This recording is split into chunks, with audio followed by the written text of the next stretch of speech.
পরদে পরদে রং বদলানো ম্যাচে শেষ হাসিটা হাসলো আবারও রংপুর। হতাশ কাপ্তান মেহেদী মিরাজ। শেষ ওভারে সাইফুদ্দিনের কাছে হেরে বসে খুলনা টাইগার্স।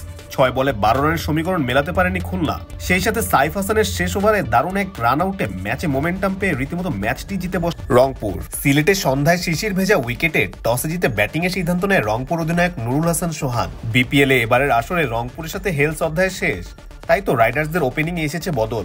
আমেরিকান স্টিভ টেইলরের সাথে ওপেনিং এ জুটি বাঁধেন বাংলাদেশি তৌফিক ওমর। তবে তৃতীয় ওভারের মাথায় ওপেনার স্টিভকে দারুণ এক ডেলিভারিতে বোল্ড করে প্যাভিলিয়নের পথ দেখান আবু হায়দার রনি। ওয়ান ডাউনে নামা সাইফ হাসানও এদিন দ্রুত আউট হয়ে বসেন। তখন ওপেনার তৌফিক ওমর পাক ব্যাটার ইফতেখারের সাথে 40 রানের এক জুটি বাঁধে। তবে 11তম ওভারে গুরুত্বপূর্ণ এই জুটি ভাঙেন ফর্মেট তুঙ্গে থাকা আবু হায়দার রনি। 30 বলে 36 রান করে রনির কাছে ধরা পড়েন ওপেনার তৌফিক।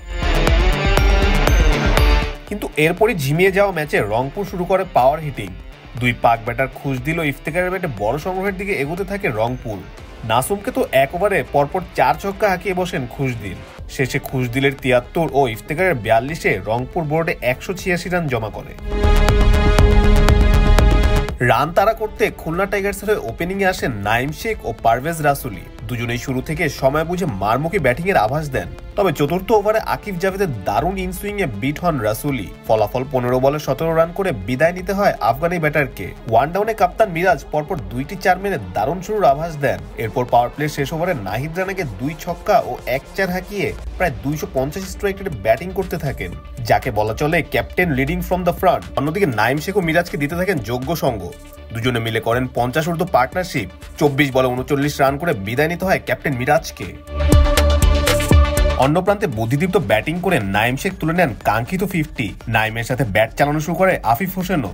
তবে 15তম ওভারে মাহাদির অফ স্পিনে 58 রানে কাটা পড়েন নাইম শেখকে রান আউট করে শেখ মেহেদীর আগ্রাসী উদযাপন ছিল দেখার মতো।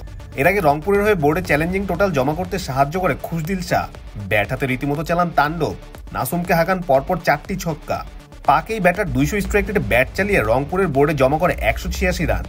জবাবে ব্যাট করতে নেমে নাইম মিরাজের ব্যাটে দারুণ শুরু পায় খুলনা টাইগার্স। ক্রিজে এসেই নাহিদ রানাকে 4 ছক্কা হাঁকিয়ে আগ্রাসী ব্যাটিং শুরু করে দলকে ভালো অবস্থানের দিকে নিয়ে যেতে থাকেন মিরাজ। তাকে যোগ্য সমর্থন দিতে থাকেন নাইম শেখও। তবে ফিনিশিং ঠিকঠাক না হয় খুলনাকে ম্যাচ হারতে হয় 8 রানের ব্যবধানে।